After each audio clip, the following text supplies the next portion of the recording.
So you may please contact the you may contact Dr. Anand regarding the issue, or you may contact Akash also, Mr. Akash. Hello, your VPN is not working. Hello, Akash, can you help him out that his VPN is not working? Hello? Yes, ma'am. Yeah, Akash,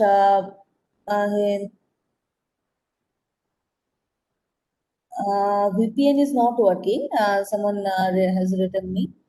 Can't see his name actually, but he has written me that his VPN is not working. So, how to resolve the issue? Okay, ma'am. I will check. Yeah, just check it and just. Can I have the mobile number, please, Akash ji? Akash Saab, can I have your mobile number, please, so that I can connect?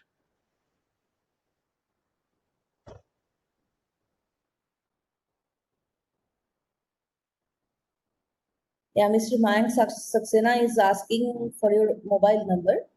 Akash, you can share your mobile number with him, and he can then connect. Okay. Contact me on my mail ID. Please send me a email. Okay.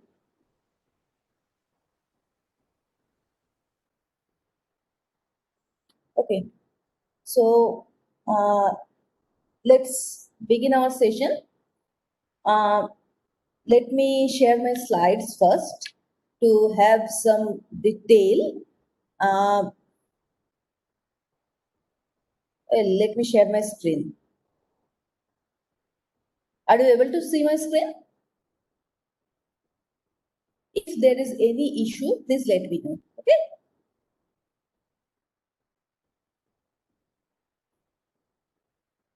Okay. Thank you. Now, let's start with this course, that is AI2, Artificial Intelligence 2. Today we are going to, I am going to introduce you to that, to the logistics and all of this course. So, I'm not sure whether the course code is going to remain the same, but this is what it was in the last semester. That's why I have kept it as it is. Now,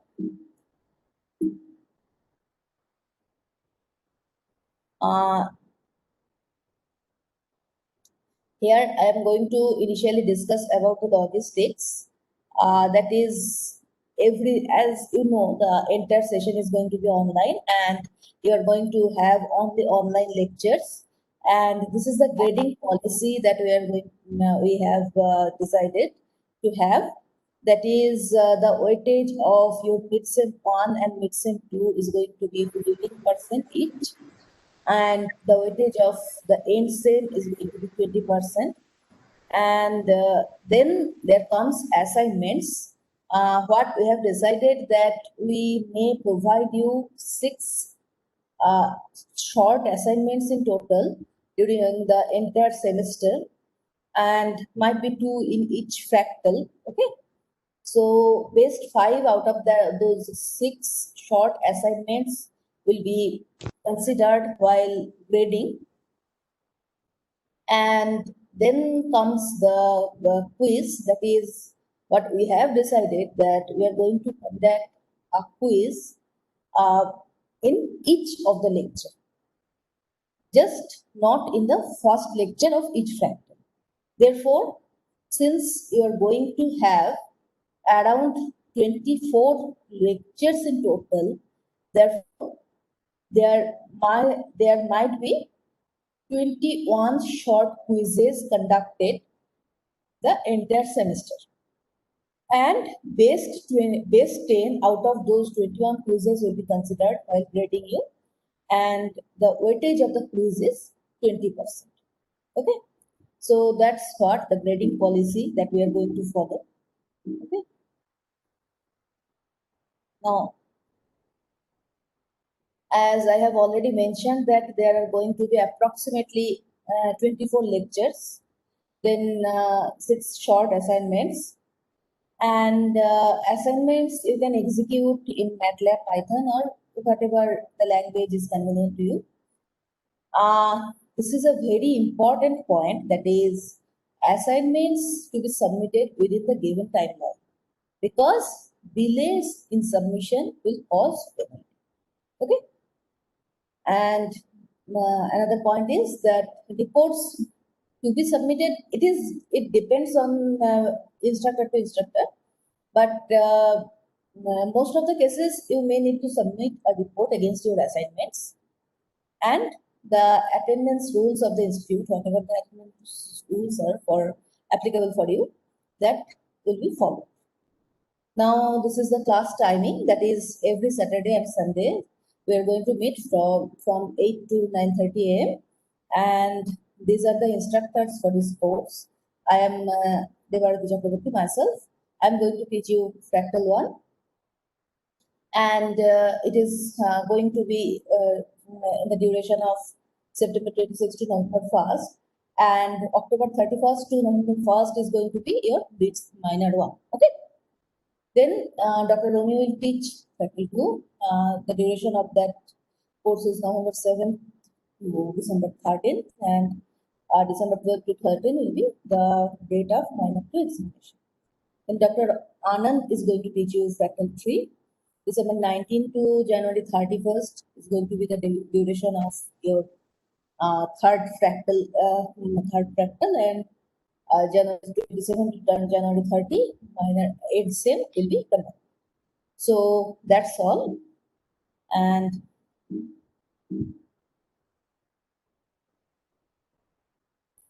then comes, this is the contents. Okay. I'm going to teach you Fractal 1. And here, what I am going to teach you is these things, that is making decisions. Utility theory, utility function, decision network, then sequential decision making, partial observable entities, game theories. Okay. So I am supposed to finish all those things within 8 lectures. In Fractal 2, you will be having reinforcement learning and probabilistic reasoning over time. In Fractal 3, there will be knowledge representation and planning. And this is the textbook, that is textbook written by Russell and Norwich, third edition, Artificial Intelligence, a Modern Approach, that you need to follow mainly. I'm going to teach you primarily from this book. Okay, so this is going to be the textbook for you.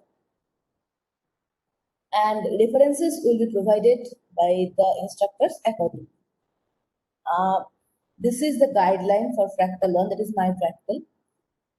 You should follow the class and ask questions whenever you feel difficulties.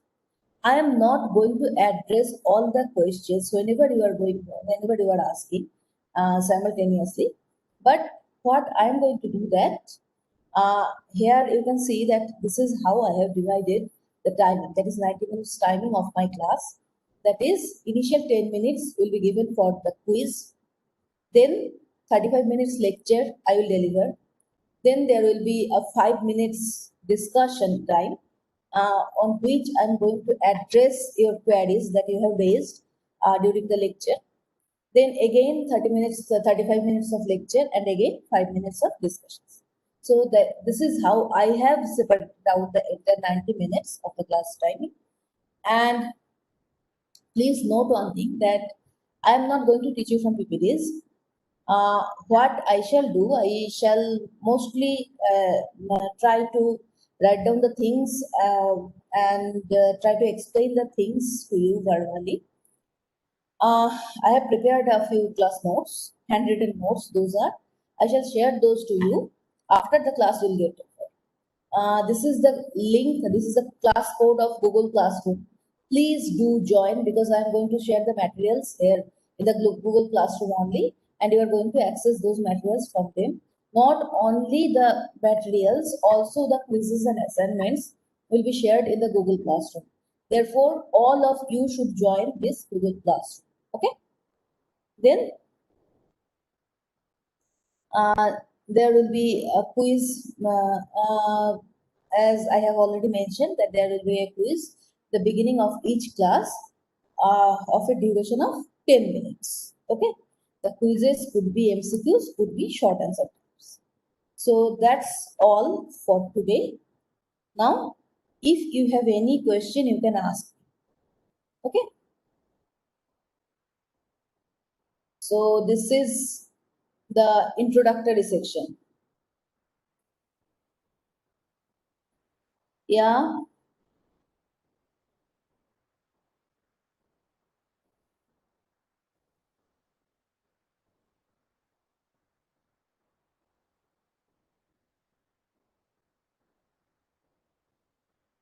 Well, you want my email ID and for Google Classroom, the code is already shared. I'm entering my email ID. Please note it down.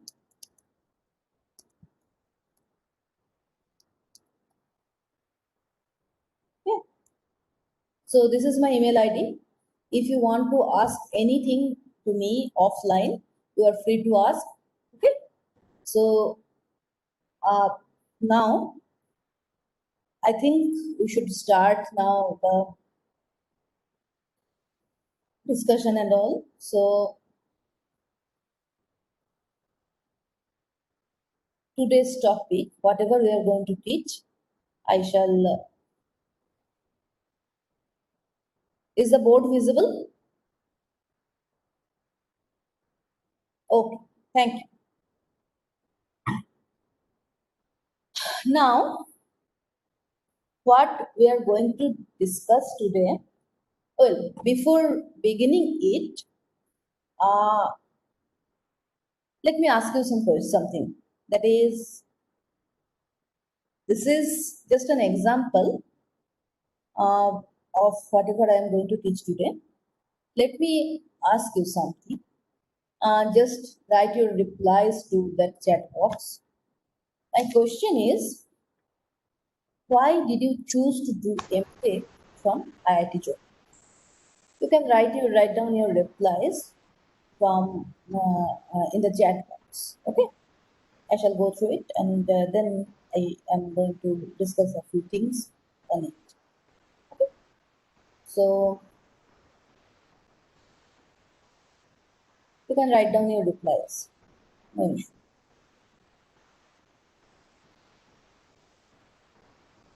Well, level of education is high. Good. Then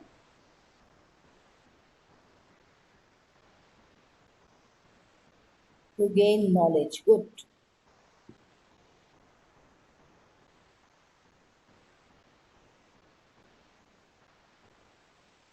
To cover all aspects of AI. Well,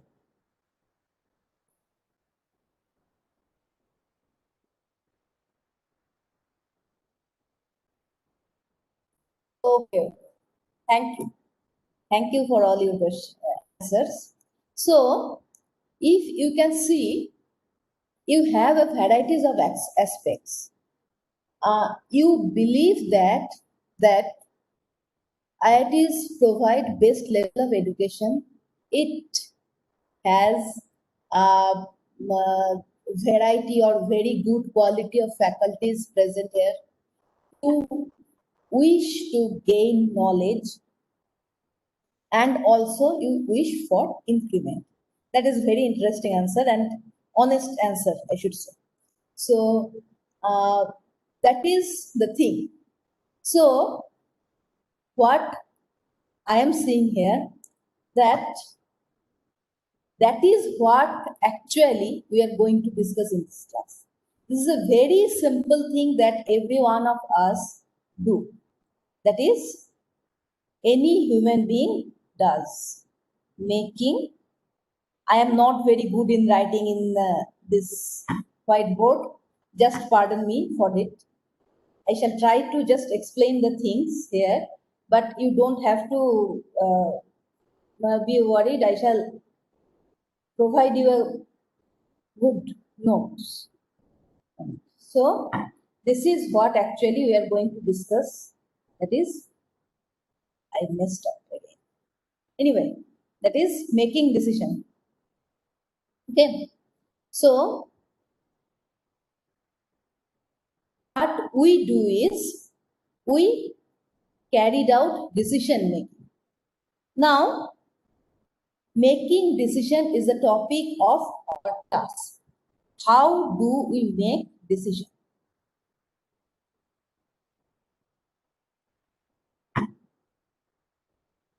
Okay, so this is what we are going to discuss today. Now, since you have some belief that if you carry out MTech from IIT Jodhpur, you are going to have, you are going to gain good knowledge, you are going to have good expertise on AI, and you are going to be taught by top level faculties within India. These are the belief that you have. So you have decided to carry out your MTech in IIT Jodhpur based on some belief. Okay. And also there are something that is you are looking for some increment, you are looking to gather knowledge. Okay. These are the things that you want. So your decision making involves these two parts. That is something you believe and something you want. Decision making actually is the combination of these two things. What you believe and what you want. What will you do? You have made a decision based on what you believe and what you want. From that, what you are going to do? You are going to take an action. So your decision making is basically is on carrying out some action. What action you are going to carry out? So this is what we are discussing. That is how to make simple decisions. Okay. Now the fact is that it is very good that you believe something and it is you want something, but there is another very vital parameter, that is everything is uncertain. There is no concrete or certain things that you can assure. Okay, so what the challenge in decision making is that you have to combine this belief and want under uncertainty. Okay, or so what you have to do, that you have to carry out, you have to combine belief and what you want, but the fact is that you have to do it under a uncertain situation.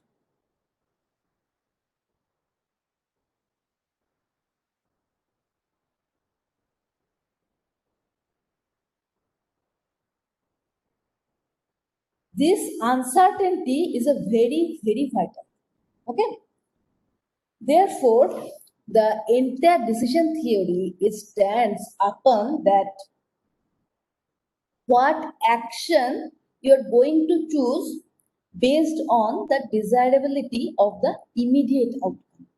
So immediately what you are going to receive, you may receive an increment after doing that MTech. Okay. So this is the results of your action and of your action is going to. So in decision theory, actually, we use very common man language.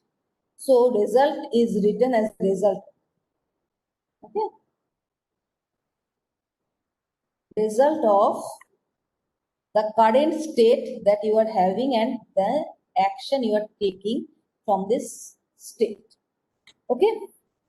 So S naught stands for the current state, or you can say the current position that you are holding in your organization, or in other words, or in some other perspective, you can say that the current salary that you are receiving nowadays.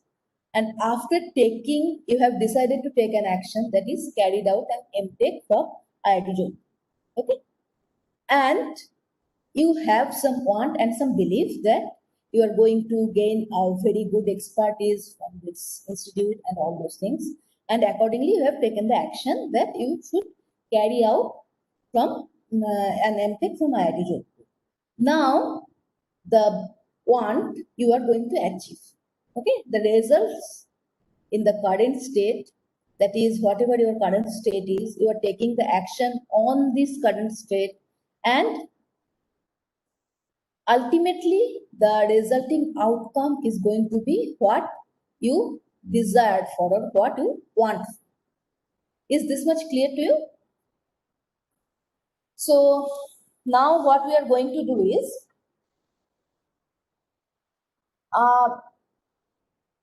what we have initially, since we are dealing with a very simple environment, okay, very simple environment or very simple decision making.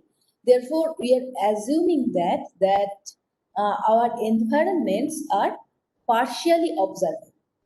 Now, what does it mean by partial observability?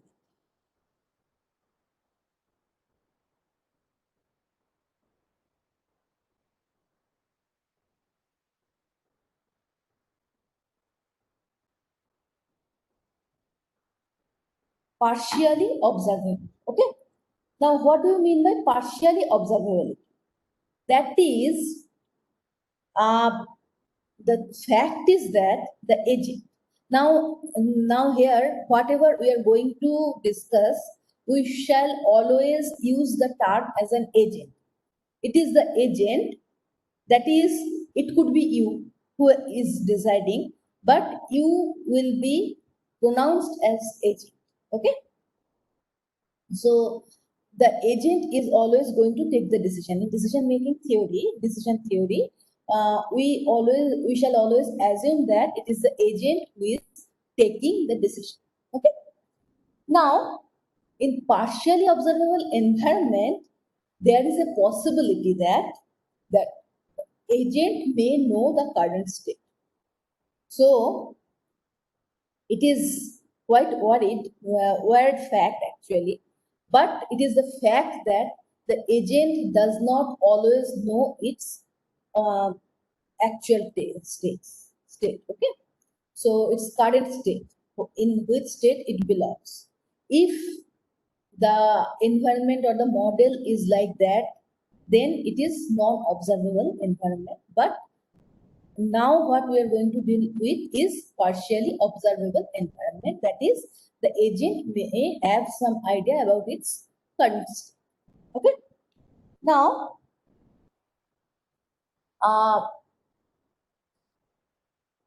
therefore, what we are going to do, that here, since the agent knows or may know its current state, here we may define result of action as a variable. That is, result, since the agents have an idea of its current state, it is the action only that the agent is going to choose, and that action may vary. Accordingly, the output result may vary. Therefore, result of action is the only variable here due to the partial observability. Okay. Now, how it is mathematically expressed is that probability of an outcome. Okay, you want to have an example. Now, say you know your current states, you know which designation you are working, you know what you want to achieve. Okay, but the set of actions may be different. You have decided to carry out an MTech from IIT Jodhpur. Someone may decide to carry out an MBA from some reputed institute in India. Someone may decide to go for an on-site and have gather some experience from there to have more increments and all those things. So results of actions may vary.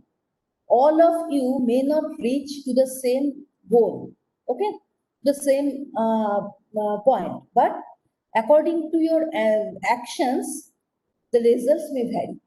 All of you might be in the same designation or earning the same amount of salary for the time being. But after a few time, after your actions, set of actions get varied, or every individual of you are taking different actions to make yourself improved. The result after result of improvement or result of each action may be different. Okay, so you can see that now the results are not dependent on your current position. Rather, it is dependent on the actions that you are taking. Is it clear now? Mr. Pramod, is it clear?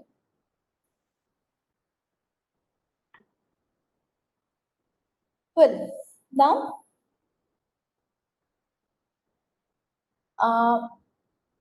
let me tell you, let me express it to you mathematically. What now we are going to state, that is probability of outcome of S bar given an evidence A. What does evidence means? Evidence means the observation. Okay. So now the probability of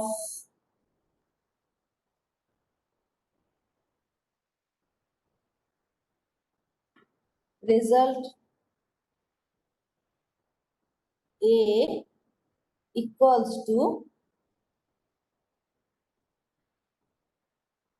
S bar over A E. What does it mean? That is, here, after taking action, what is your probability to reach the state S bar? S bar is your desired state.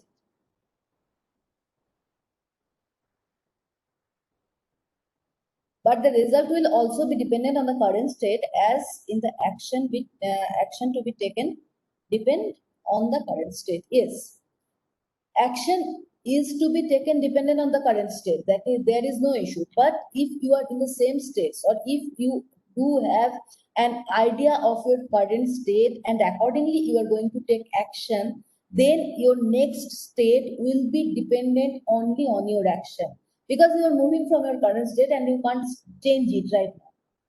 Only you can change your future states. Okay. So here, what we are going to do, that results of A, that is probability of you to reach in the state S bar upon taking action A, given the observation E. What is E? Now, since you have chosen, again I'm going back to same example, that is, you have chosen to carry out MTech from IIT Job. Now, the fact is that you don't have any preliminary event or any primary example that someone, say Mr. X or Ms. Y, has carried out his or her MTech from IIT Jodhpur and has reached to that place that I wish to. You don't have any first-hand proof against it. But the person who is planning to do a MBA, or the person who is going to visit a on-site project or anything, they have certain proofs, they have certain events. They know that by carrying out these things, someone has reached from this position to that position. Therefore, they are willing to reach that position by carrying out that same action or by following the same action. So this is what the events are. Okay. So although you right now you don't have any event with you, but the other actions, against the other actions, there might be some events, okay, which encourages them to follow the path. So event, this is going to be the results of a probability. Okay, so how it could be computed? That is probability of result A to be S bar given action A and event E. What is how you are going to compute the probability? It is actually simplified as summation over all the states probability, then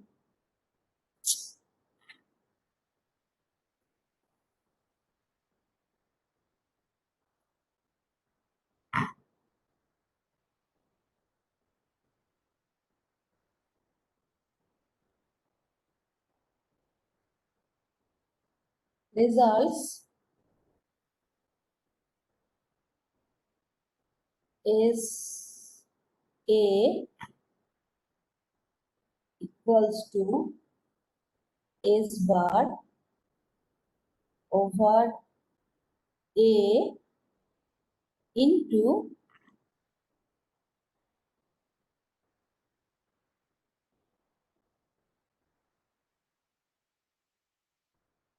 probability of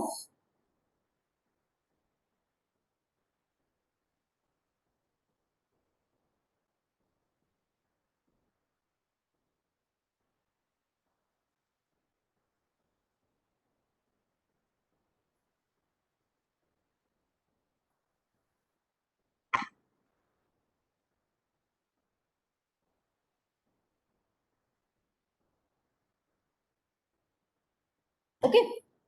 So how we are going to separate it out? That is, we are going to sum up the, yes, sharing pen and paper will be easier. I know that, but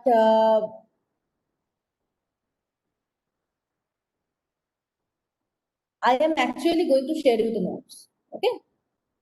So document camera you are asking. Yeah, I shall try it from my next class. But today, actually, what we are doing let it be conducted like that today. From the next class onward, I can try that document camera. I'm going to share the notes to you also. Okay. So the fact is that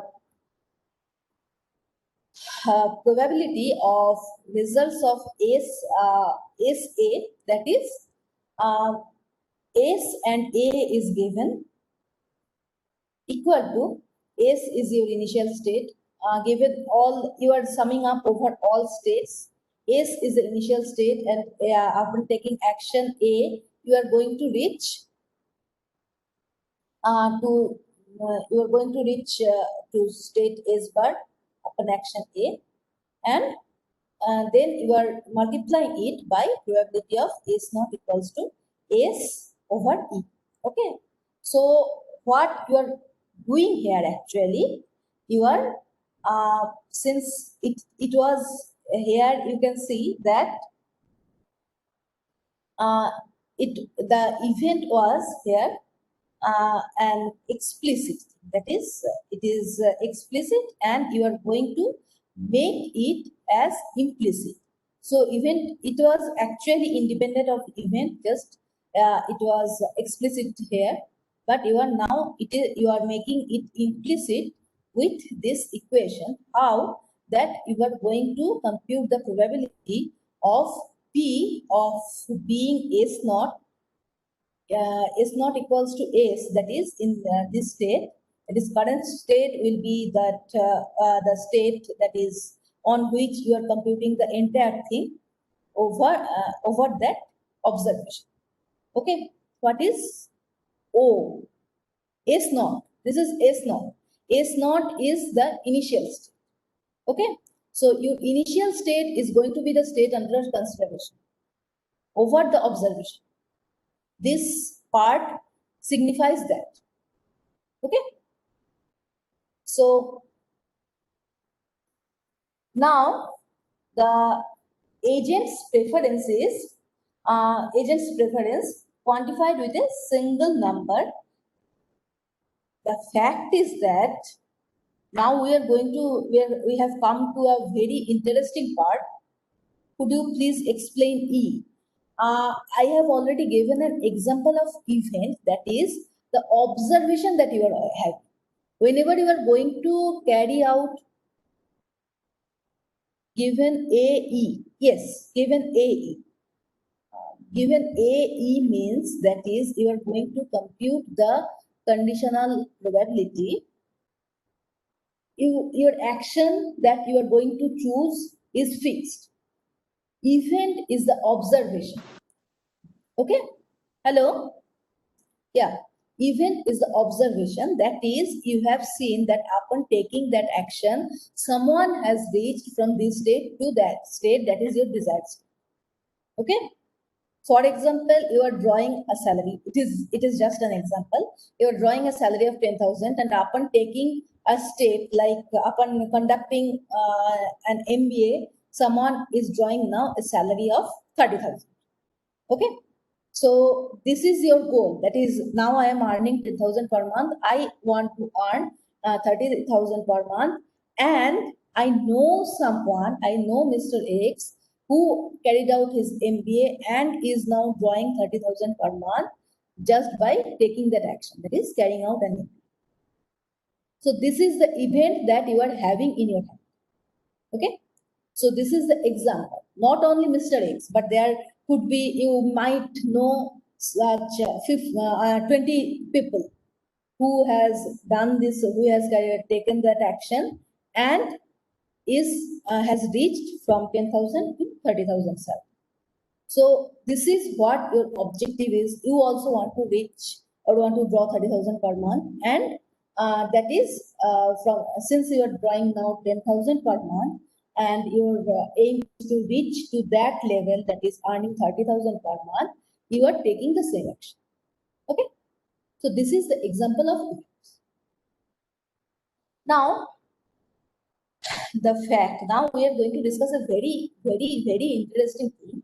That is, whatever you are going to prefer, your preference is going to be quantified with a single number that we call is utility function.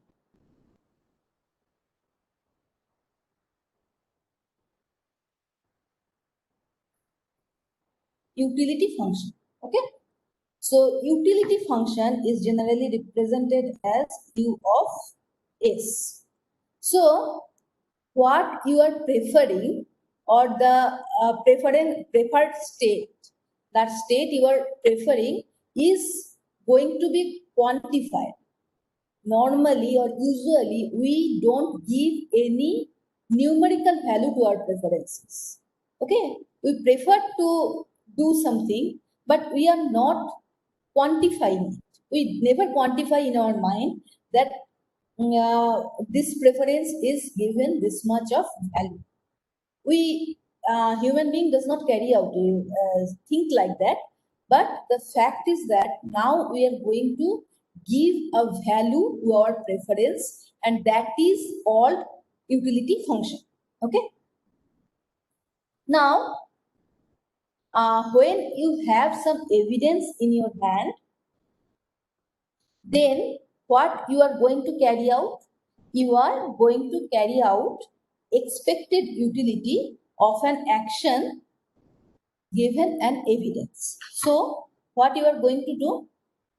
You are going to carry out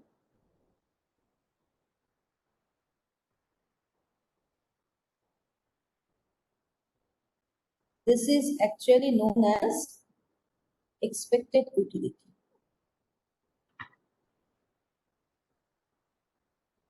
Expected utility of an action given an evidence.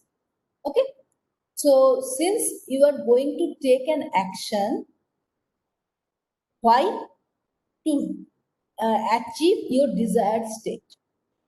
Now, given the evidence or given the fact or observation that what is the possibility to reach that desired state upon taking the action, you should have some idea on. Okay, so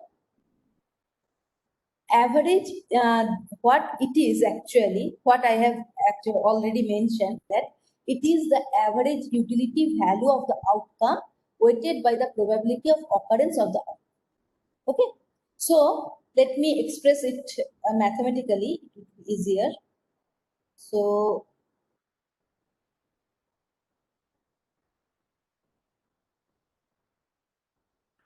is equals to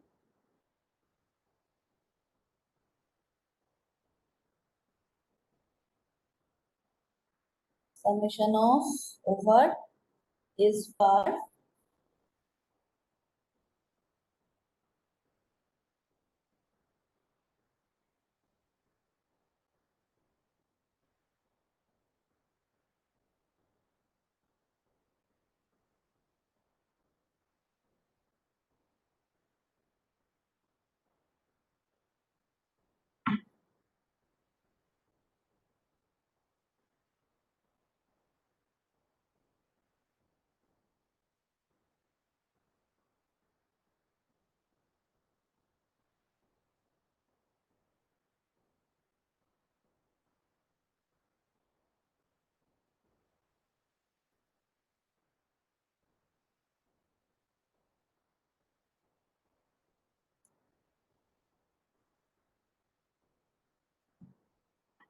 So this is going to be the expected utility.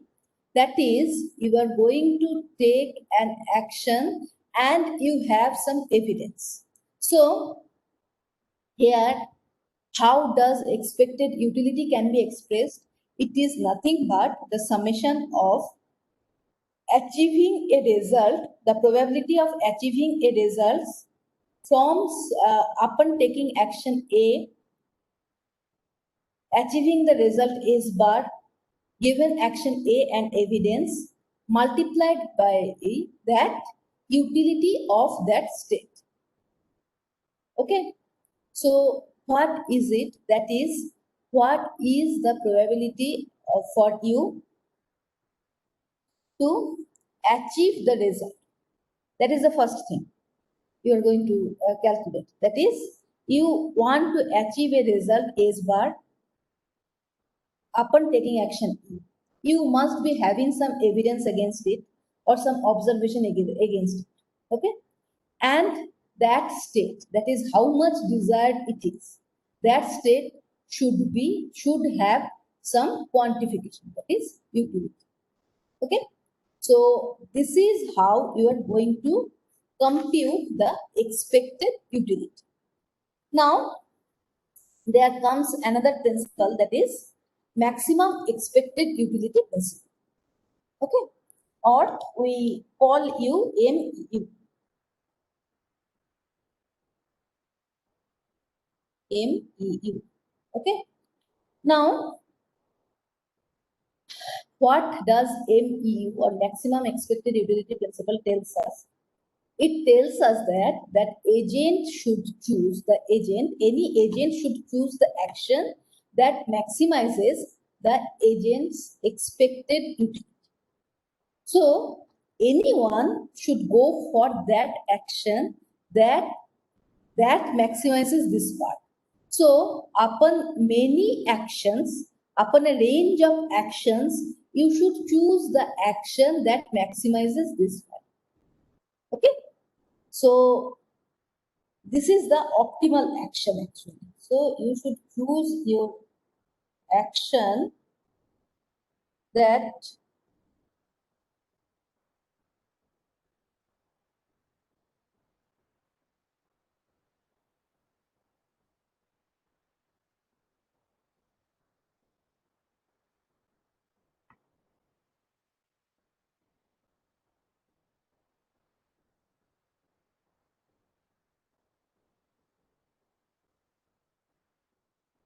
okay. So actions should be chosen like that maximizes that expected utility of your action, all the action, among all the actions for which the expected utility gets maximized, the agent should take the action. Now, the thing is that This is what actually artificial intelligence tells us. This is actually artificial intelligence is all about. That is, you have to do the decision making, or you have to make the automated machines or automated agents to have such a decision that maximizes the expected utility, or that maximizes the expected outcome. Okay, so agent should, actually it means that agent should always do the right thing, but it actually mentions that, but it actually is not executing that entire. That is the entire aim of the AI. That is, the agent should always do the right thing, or agent should always take the right decision. Can't be taken from that single equation only. Can't be decided. It can be partially executed. Okay, so agent always acts to maximize the utility function that correctly reflects the performance measure. Okay, so agent will achieve highest performance. So what the goal of the agent is? The goal of the agent is that agent should always work for a utility function to maximize the utility function that correctly reflects the performance measure. Okay. So whatever the performance measure is, the utility function is always a vital thing. That is, you have to choose the correct utility function also. Now, here we are going to discuss a few things about the basics of utility theory. Okay. So what are the basics of utility theory? That is, let's try to just it out. Here the summation is over what variable? Okay, the summation is over is bar for expected utility. Are you asking it for expected utility, Mr. Aditya? Okay, for expected utility, S bar is the desired state. Now, summation over all S bar means that there could be that all possible desired states, that there could be a set of possible states that you are going to reach. Okay, so for each state there would be, you may prefer that state, you may not prefer that state. If you don't prefer that state, then you will assign a utility value, utility function value of that state very low. For example, you are asked to assign a value between 0 to 100, and the state you prefer the most, you will assign the utility US value as 100. But the state that you prefer least, you may assign a value of 1 or even 0. So, but what you are going to do, if there are 100 possible states, for each state you have to compute it. Okay. So you are free to assign the preference values. That is, you are free to provide. But the fact is that you have to check every possible state. You have to check it for every possible state, and that is how you are going to compute that expected utility of that machine. Okay, is that clear? Hello. Okay.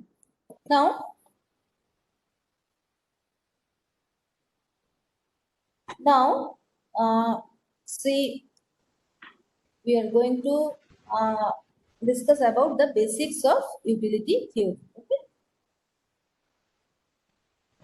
Basics. Now, there are some issues actually. What are the issues with MEU, or maximum expected utility? What are the issues with it? That is, people often ask that why maximizing average is so special. The second thing, that what's wrong with weighted sum maximization or loss minimization? We can also go for those things that we can maximize the weighted sum average, or we can do it in other way. That is, we can also look for minimizing the loss. Now, the other issue is, can only preference without quantification be allowed? That is what we actually do. That is, we don't quantify our preferences. So can it be allowed? Now, why should such utility function exist at all? Hello, please mute your mic. I don't know whose mic is on. Please mute your mic. Uh, Now, the fact is that there are a few constraints for a rational preferences. Now, whenever we are going to discuss about the preferences, we have to keep some constraints in mind. Okay. So here I am going to just gist out those constraints.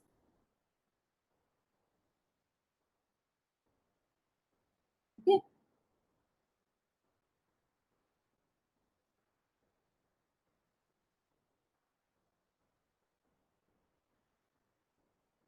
Constraints for preferences.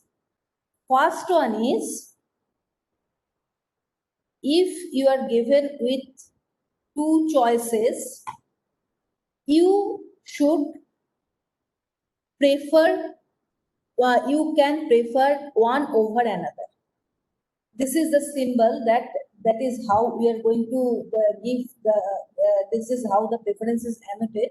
That is, if you are given two choices like A and B, and you are going to prefer any one, that is, you can prefer A over B.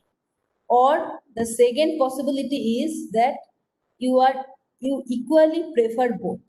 That is, A and B are equally preferable, or you are indifferent of the choices. And there could be a third possibility that you can either prefer A over B, or you can be indifferent over these two choices.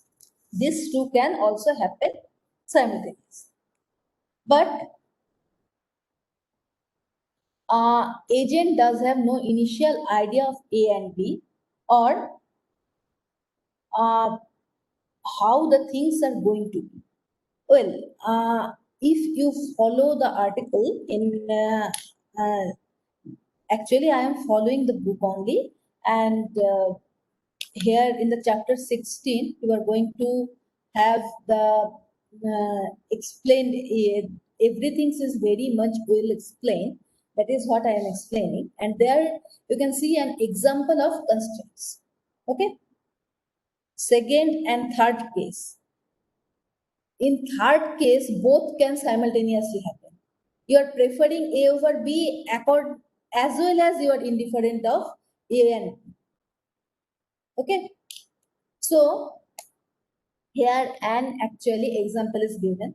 Just let me give you that example. That you are given, for example, you are flying on a flight, and there you are given, and someone is serving you with a breakfast or lunch packet. There are two options. One is pasta and the other one is chicken. So whenever the air hostess is asking you that whichever you are going to prefer, pasta or chicken, you actually are unaware of the fact that which one is delicious. You don't have any primary idea. Okay, the pasta can be delicious, or pasta may not taste better, may not be very tasty or anything. The chicken may be juicy or very tasty, or the other way, the chicken may be cold and not eatable at all. You don't have any primary idea about the things. Still, you are asked to choose. Okay, so this is how it actually happens. That you don't actually have any, you know how pasta tastes, you know how chicken tastes. But how those will taste in the foils that will be served to you, that you don't have it. Okay, so that is the thing actually while you are going to, or you are asked to give your opinion, you are asked to provide your opinion. You know that these are the things. This is how it, those are supposed to be, but you can't guarantee that this is how it should be. Okay, so this is the actually this is the challenge with preferences. You can see. Now, the other way to deal with is that you can deal it as a lottery. That is, each option is a ticket of a lottery. Either you are going to win or you are going to lose. Okay. So, if you are treating your options as a lottery L with possible outcomes S1 to Sn, there could be n number of possible outcomes. Now, the that occurs with probabilities of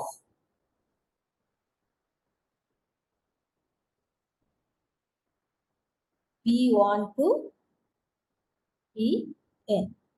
So, these are the possible outcomes and these are the probabilities of each outcome. Therefore, what the lottery, how the lottery could be written, that is, it could be written as P1 S1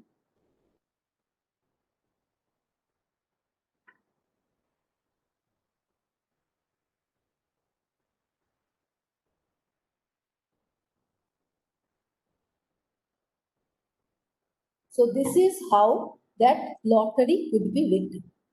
Now the fact is that the outcome of the lottery, from the lottery, you can have two outcomes. Either it is going to be an atomic state,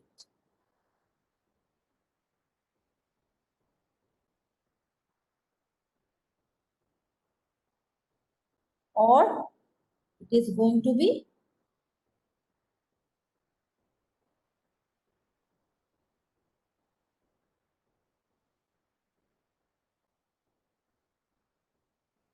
another level. Okay, so let me give you that, repeat that example, that is chicken and pasta. Now, for example, you are given a number of choices between each dishes. Okay, so for pasta there are, suppose, n number of dishes. For chicken also there are n number of dishes. So whenever you are going to choose, for example, you are going to choose pasta, then also you are going for another lottery where you will be given with several other choices.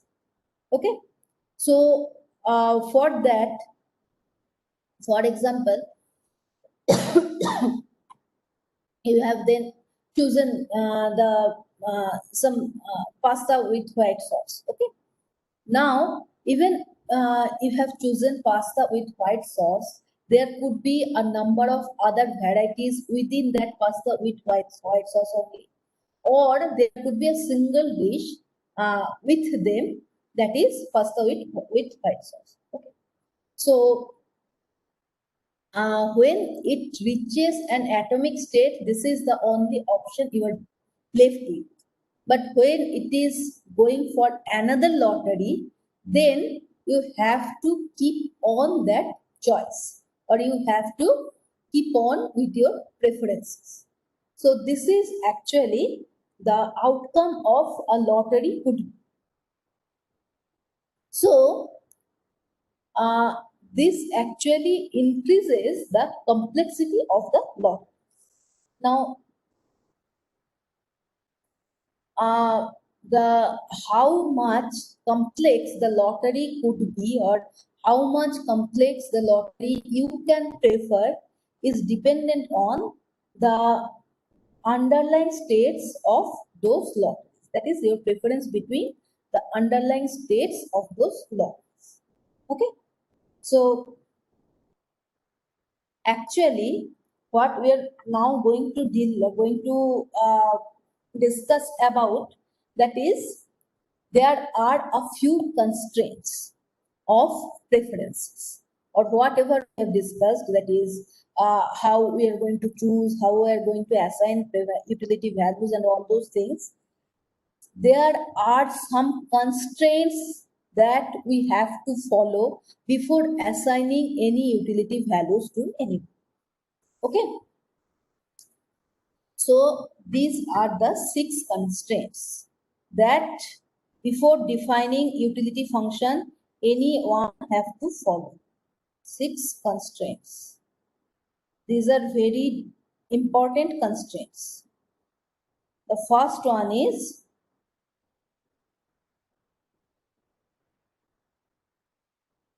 orderability. That is,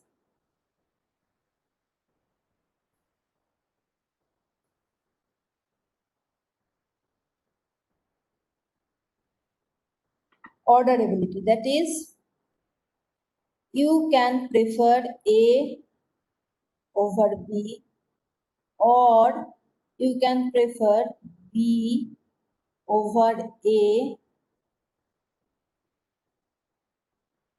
or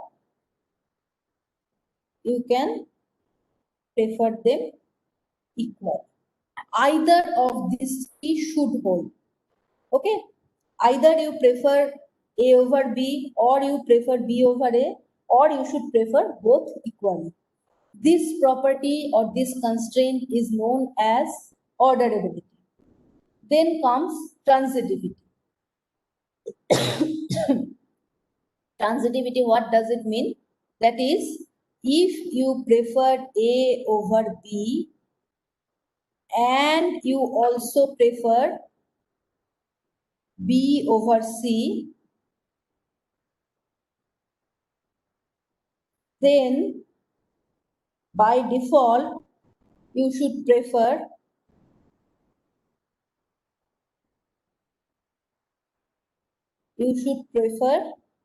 A over C.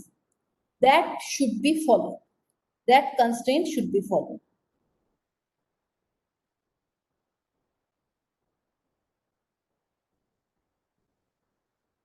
Now, the third one. Third is continuity. That is, if B is a case that is between A and C, the preference of B lies between A and C, then there should be such a probability exist, there should exist such a probability P for which, excuse me, A preferable B preferable C implies there exists a probability P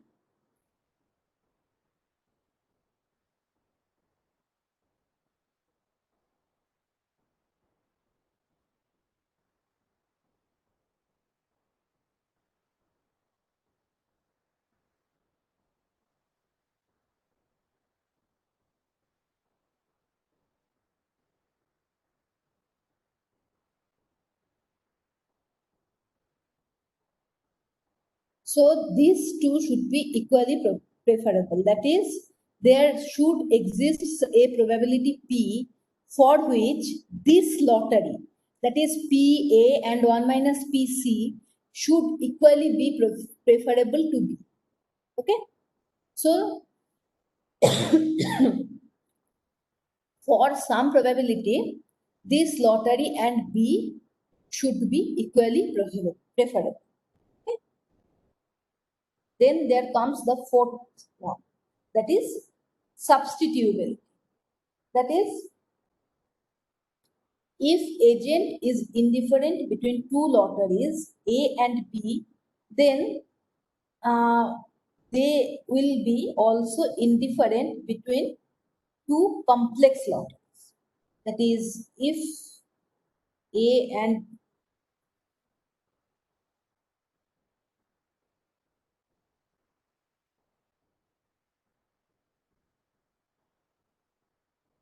if A is equally preferable to B, it implies that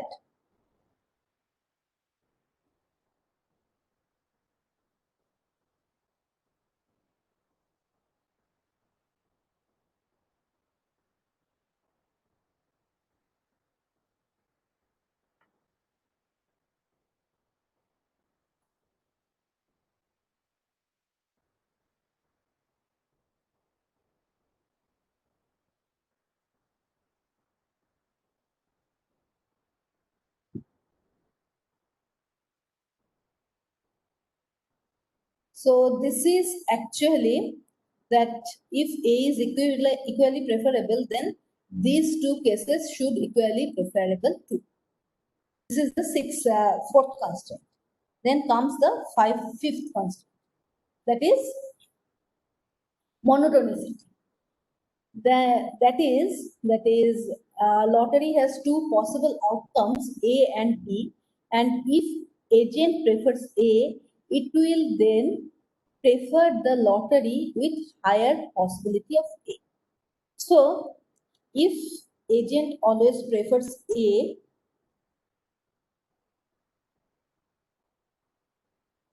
then it implies that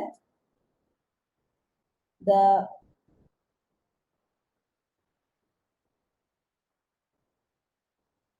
agent will always prefer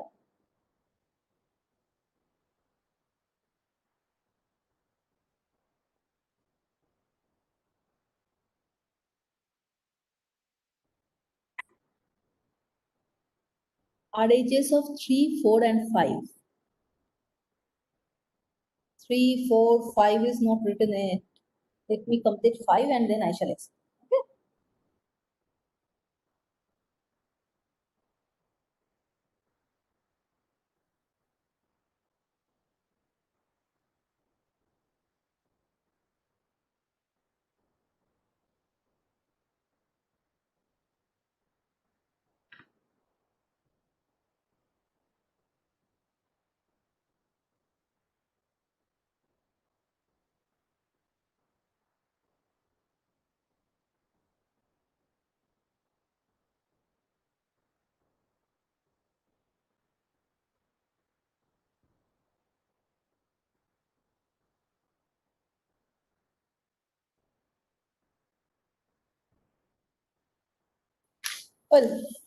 Well, RHS of A 3 stands for that.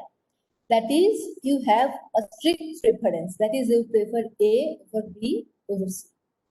So then this is a lottery and this is an atomic state. Okay, this is a lottery with probability P with A and 1 minus P with C. This is a lottery. This is a atomic state. This is an atomic state. Now, there should be at least one such value of P for which these two, that is this atomic state and this lottery, should be equally preferable. That is the third constraint. The fourth constraint is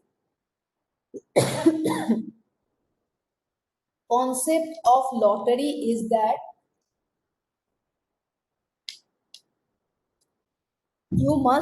all of you must be well aware of lottery. Okay. Now the concept of lottery is that is, you have some tickets. For example, any lottery lottery, the term lottery comes because of the fact that the lottery does have a number of tickets and each ticket has its own possibility to win. Okay. the fact is that if you have n number of tickets, for example, there is any lottery that have 1,000 number of tickets, 1,000 number of tickets, and the winning amount, any one ticket will win, and say for example, it will the winning amount is rupees say 500.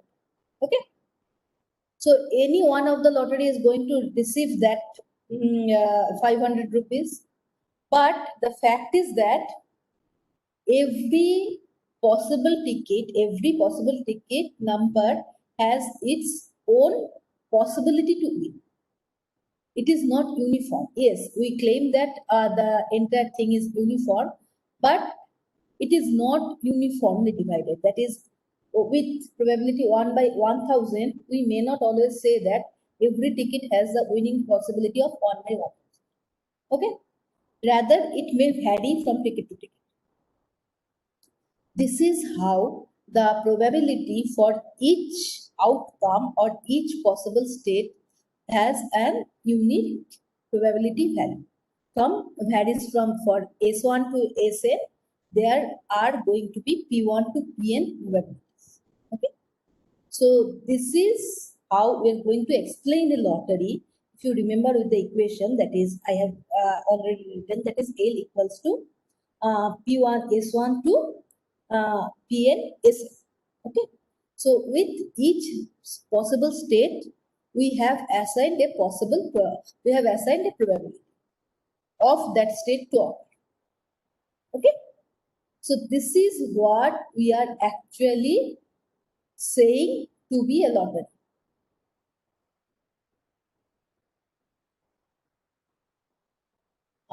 Find the best possibility. Still now, whatever we have discussed, we have not said that we are going to deal with best possibility. How we are going to come up with the best possibility? Actually, there might be some possibility, that is, some state might have the highest possibility, but we may not prefer that state. That could be the fact also. Okay. So since we are dealing with a thing that is preference, you are true. That is, preference is subjective. But we don't have the ideas of the atomic states. That is the first point that I have already mentioned, that we don't have any idea about A, B, and C, how those are going to be. We have some idea that this is how those are supposed to be, but we can't claim that this is how those are going to be. Okay? We can't guarantee. No one can guarantee. No one can guarantee that after doing executive MTech, your salary is going to get double. There is a possibility of it. You preferred to have a double amount of salary. That's why you have chosen to take the action. But that could also be not the outcome. Okay? So preference is subjective, that is true, but you can't guarantee the outcome. That no one can guarantee. That is why we are dealing with so much different type of probabilities, so much different type of lotteries and everything. Based on those, all the probabilities are assigned based on evidence. Is it clear, Mr. Abhilash?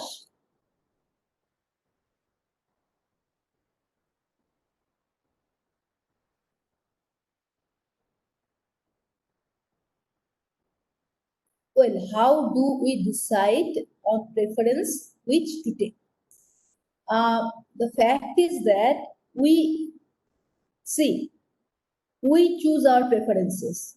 What we can't guarantee that is the outcome. We choose our preference, we take the action accordingly, we choose everything. That's the example that I have just given. You prefer to have double amount of salaries. That's why you have taken the action, that is, you should carry out the MTech from IIT Jodhpur. Everything is true. But the fact is that no one can give you the guarantee that after conducting the MTech from IIT Jodhpur, your salary should definitely be the double. That's the fact, or that's the thing that no one can guarantee. You have a preference, you have an action. You are supposed to reach to that state, but you can't guarantee that you are definitely going to reach that state. Okay? So this is the thing. So this is why we are dealing with those lotteries and all those things. Every state has a possibility. Whatever we are doing, all those are probabilities of. That is what is the probability of that state to occur and what is the probability of that state to occur. If you are given with only two choices A and C, then P and 1 minus P are going to be the probabilities of each state. If you are given with n number of states, then P1 to Pn, there will be different discrete probabilities. Okay, so this is actually how we are going to deal. Now, well, this is the fifth one is, that is, if we prefer A over B and there exist two probabilities, that is P greater than Q, and two lotteries. For one, and the probability of A to occur is P. For another one, the probability of A to occur is C. Since we prefer A over B and P is greater than Q, then we should go for this lottery where there is higher chance of having A. Okay. So this is the fifth constraint, and then comes the sixth and final one. This is decomposition. What it says? It says that the compound lotteries can be reduced to simpler ones using laws of probability. That is, here there is a lottery with P, A, then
let me give you an example, and this part will be clear. Here, we can see that there could be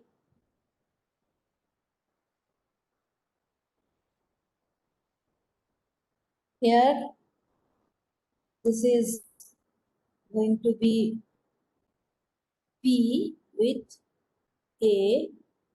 This is the example for the sixth constraint only.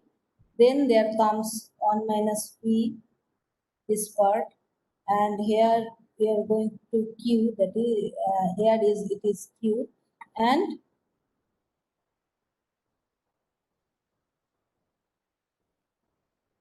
here it is going to be P. Here then it becomes 1 minus Q, and it is C. Okay, so you can see that this is the lottery actually. Okay, first of all, you are having A, P with probability P, then with 1 minus P, this is Q, and this is 1 minus Q. So Now you can simplify it to a lottery with only 3 branches. That is here P, A, then Q into 1 minus P, it goes to B, and this one 1 minus P into 1 minus Q, this goes to C. So you can simplify this complex lottery to this simpler. Okay, so this is how you are going to simplify the things or simplify the lotteries. This is the sixth property, that is the sixth constraint, decomposing. Now let's have an example. What will happen if this is not being followed? Any of the constraint is not being followed. I'm giving you an example that what will happen if the law of transitivity is not being followed. That is, the law of transitivity is if A is more preferable than B and B is more preferable than C, it implies that A should be preferable than C. Now, if you don't follow it, say you decided that you should not follow it, and what you are going to, how you are going to prefer, you are going to set your preference that A over B over C over A. Then how it will look like? You are going to prefer A over B.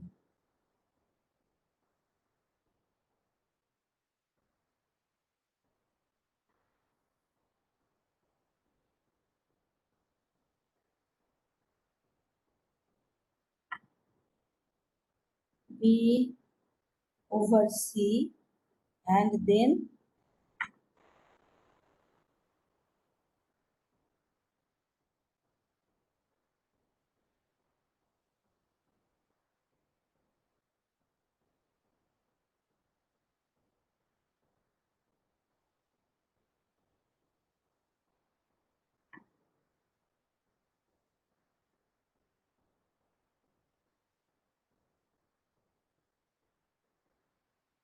so it will create a loop, never-ending loop.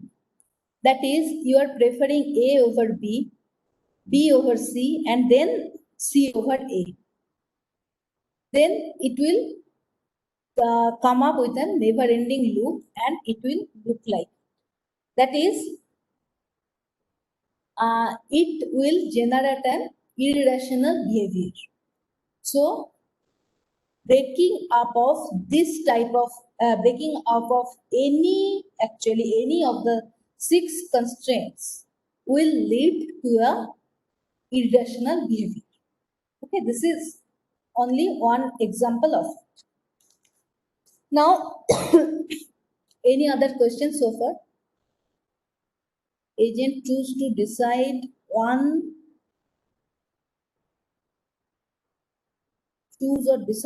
the constraint. These are the constraints that is predefined based on which you are going to choose your utility function. That is, you can define any utility function according to your own preference system, but that utility function should follow these 6 constraints.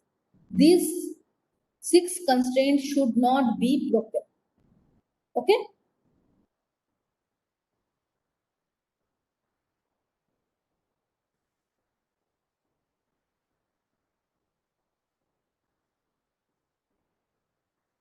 There is no strategy to break the loop. The fact is that if you decide irrationally, you are going to have an irrational outcome only. So you have to follow the constraints and you have to decide accordingly. That's why the preliminary constraints are defined. That whenever you are going to define your own preference or own utility, you should keep in mind those constraints. Okay? You are choose to prefer anything and everything. but the preference should follow those constraints. Otherwise, your behavior will become irrational. Okay?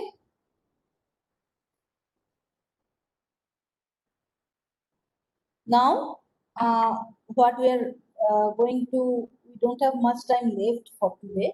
Anyway, I'm just going to discuss a few things about preference and utility, and I shall finish it up here. So, preference lead to utility. How? That is existence of utility function. The first thing is your in case of utility function, your utility of A should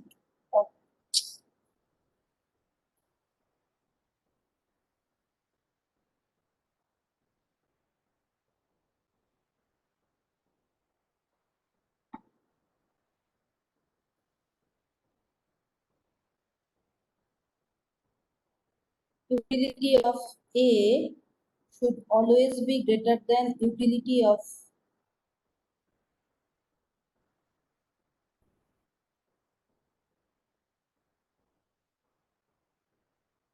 B if you prefer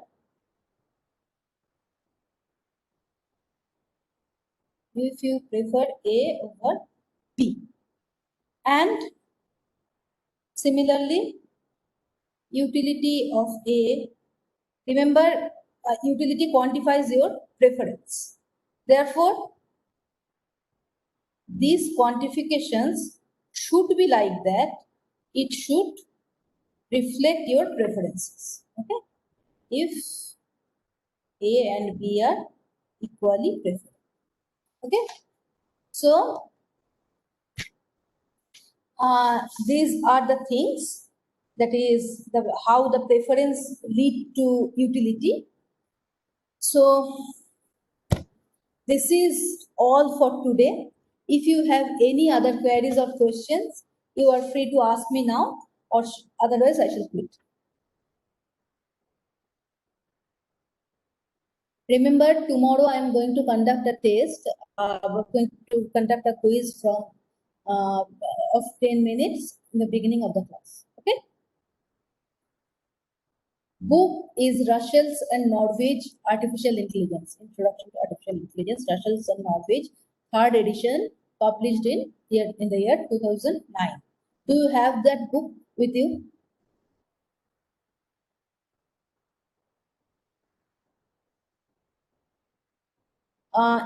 Well, anyway, I am going to share it in the Google Classroom, okay, for your convenience. Chapter 16. Chapter 16, you are going to study. Actually, the entire fractal 2 will be based on chapter 16 and 17. Okay, so you should study chapter 16.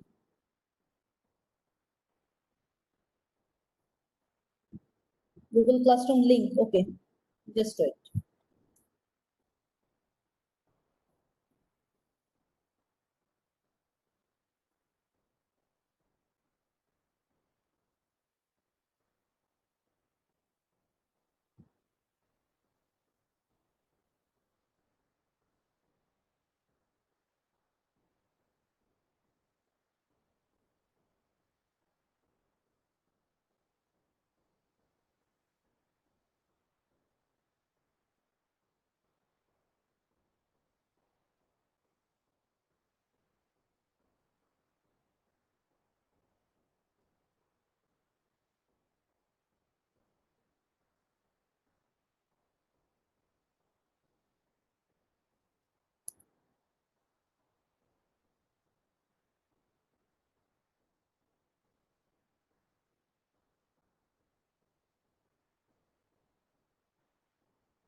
Follow that link. And class code is also there. You can follow the class code and join. This is the class code. Please note this down and join. Join by today. I am going to share all the materials, my handwritten notes, and this slide also. in the Google Classroom, and tomorrow's quiz also will be conducted in Google Classroom. Okay. Any other queries? Well, short assignments mean it may vary from instructor to instructor, but it might be some numerical assignments. It might be some programming assignments. It might be studying a research paper and then briefing it out. It could be any kind of thing. Okay. Skip the quiz for this week. Why? Do you have any issue?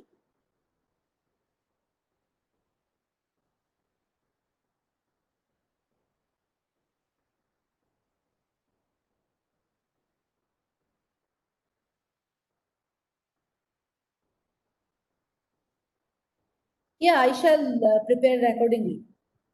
Whatever I have taught in the class, based on that, the question paper will be prepared. Or what I can do that I can skip quiz for this week and I can conduct 2 quizzes in the next class. Are you ready for it? Then I can do it.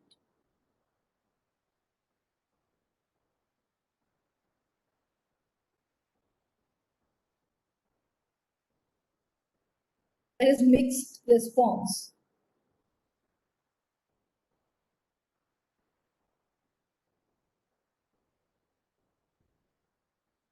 Someone is saying me that I should take the quiz tomorrow only.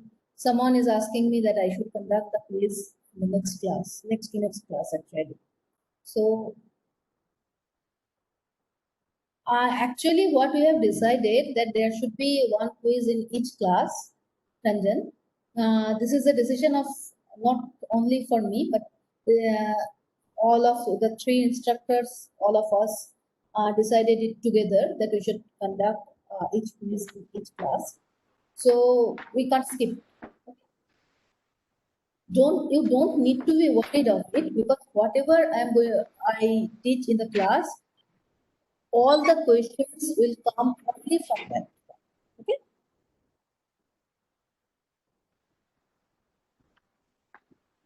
Kindly keep it tomorrow. So maximum vote is for tomorrow, to conduct it for tomorrow. Then I shall conduct the quiz tomorrow. Well, any other question?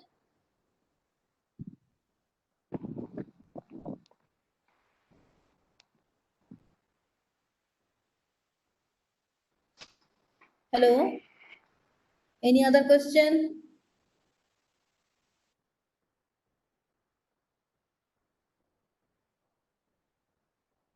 Okay, thank you. If you have any other queries, you can ask me via mail also. So feel free to contact me. I am going to share all the materials in Google Classroom. Do join there. Okay. See you tomorrow. Bye. Bye.